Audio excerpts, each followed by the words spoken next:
Hi, I'm Sarah from The Upcoming. An absolute pleasure to speak to you all. How are you doing today? All right? Good, Hi, Sarah. Thank you. How are Sarah. you? Sarah. Doing Good. good. I love your wallpaper. Are those Oh, little thanks. raccoons Yeah, there's Bird. all sorts going on and little back there. birds? Toucans. I love it. Yeah, so the toucans. That is too. amazing.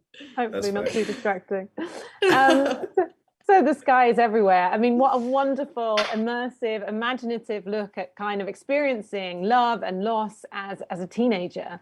But I wondered for each of you what the appeal was of, working with Josephine Decker and adapting Nelson's novel. Maybe I'll start with you, Grace.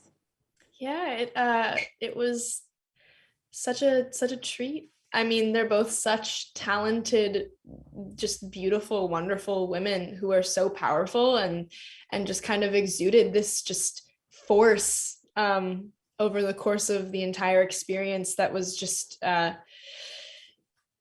so immense, and I definitely fed off of it, and I felt so inspired by them, especially it being my first time leading a studio feature. There was a lot of pressure. I was worried, but they made the space just so safe, and I felt very comfortable just getting to explore all the vulnerability that I had to, and getting to work just so closely with Josephine is just something that I'll cherish forever. She was so passionate and invested in her job, and she would give me direction, and we'd just start crying together about the emotions Lenny was feeling, and it was just so powerful. And it was like this electricity, and I think that's the best way I can describe it. And same with Jandy, just getting to meet her and just see her vision. Like this story is her baby, just having it like play out in her, from her mind, was just also really incredible.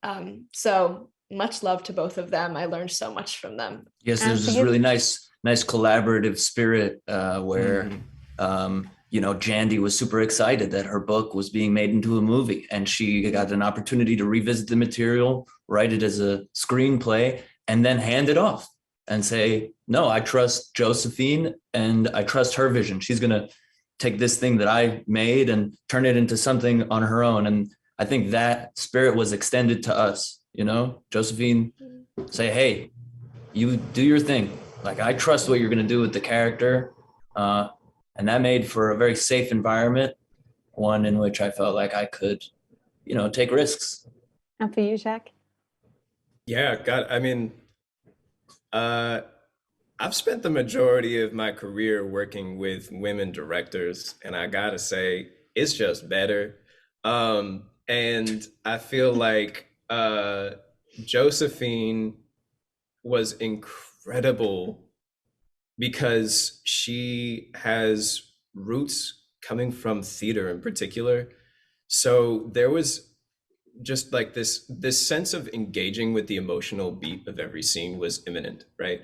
There was no avoiding the exactly our heart connection to the material, and it lended itself to a really profound creative experience that, for me as an actor, was ready to run with anything, like a soldier, like for what she wanted to do with the movie. And she's the type of person to like cook with all the ingredients in the kitchen with whatever is coming out on the day. We have a set recipe, but then like, oh, I'm seeing this like apple hanging on a tree, so I'm like, pluck it. And then like on our way over to the car, and she's gonna be like, oh yeah, like that, do that, and there was a spontaneity that lended itself to like this space of play that's unparalleled. And it's not every day we get to do that. Sometimes environments can be more or less restrictive, and I feel like if there's a spectrum, she was 100% in this space of play, but like also juggling that with immense resources and scrutiny, because that's what we do in this industry. It's a balancing act, and she does that so incredibly well. So yeah, it was a treat and a pleasure for sure, like Grace said. Unfortunately, I'm out of time, but it was so lovely to speak to you all. Thank you so much. Thank you, Sarah. Have a good one. Thank you. Bye. Thank you very much. Thanks. Bye-bye. Bye.